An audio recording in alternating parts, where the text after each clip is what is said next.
క్రీస్తునాథుని యందు ప్రియమైన సహోదరి సహోదరులారా, ఈరోజు మనము ఆగమన కాలంలోని రెండవ ఆదివారంలోకి ప్రవేశిస్తున్నాం.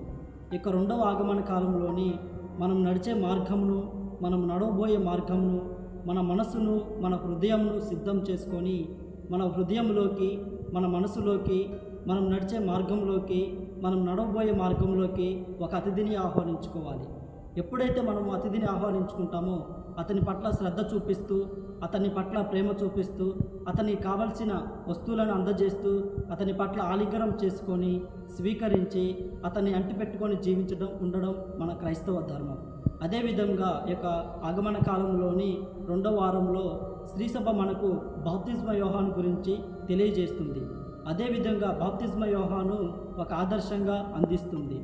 యోహాను ఏ విధంగా అయితే తన మనసును, తన హృదయంను సార్థికత చేసుకొని ఈ యొక్క లోకానికి యేసుక్రీస్తును పరిచయం చేశాడో, అదేవిధంగా మనం కూడా మన హృదయంను, మన మనసును సార్థికత చేసుకొని మన హృదయంలోకి ఒక అతిథిని ఆహ్వానించుకోవాలి. ఎప్పుడైతే మన హృదయంను అతిథిగా ఆహ్వానించుకుంటామో ఇతరుల పట్ల ప్రేమను చూపిస్తూ సార్థికత చేసుకోవాలి.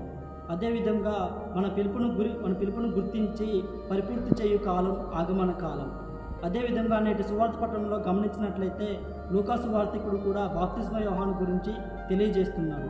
ఇక్కడ బాప్తిస్మ యోహాను బాప్తిసం ఇచ్చే వ్యక్తిగా కనపడతాడు. బాప్తిస్మ యోహాను ప్రజలందరినీ ఆహ్వానించి ప్రజలు చేసిన పాపముల నుండి, దోషముల నుండి రక్షింపబడటానికి, రక్షణ పొందటానికి ప్రజలకు ఒక మార్గచూపరిగా చూపిస్తున్నాడు. అదేవిధంగా మనం కూడా ఎన్నో పాపములు చేస్తూ, మనం కూడా ఎన్నో దోషములు చేస్తూ ఇతరులను ఎన్నో విధాలుగా ఇబ్బంది పడతాం. ఇలా మనం చేసిన తప్పుల కొరకు, మనం చేసిన పాపముల కొరకు పశ్చాత్తాపడుతూ ఇక మీదట ఇంకొక నాటికి ఎటువంటి పాపములు చేయనండి నిండు ప్రతిజ్ఞ చేసుకుంటూ ప్రార్థించుకుందాం. ఆమేన్.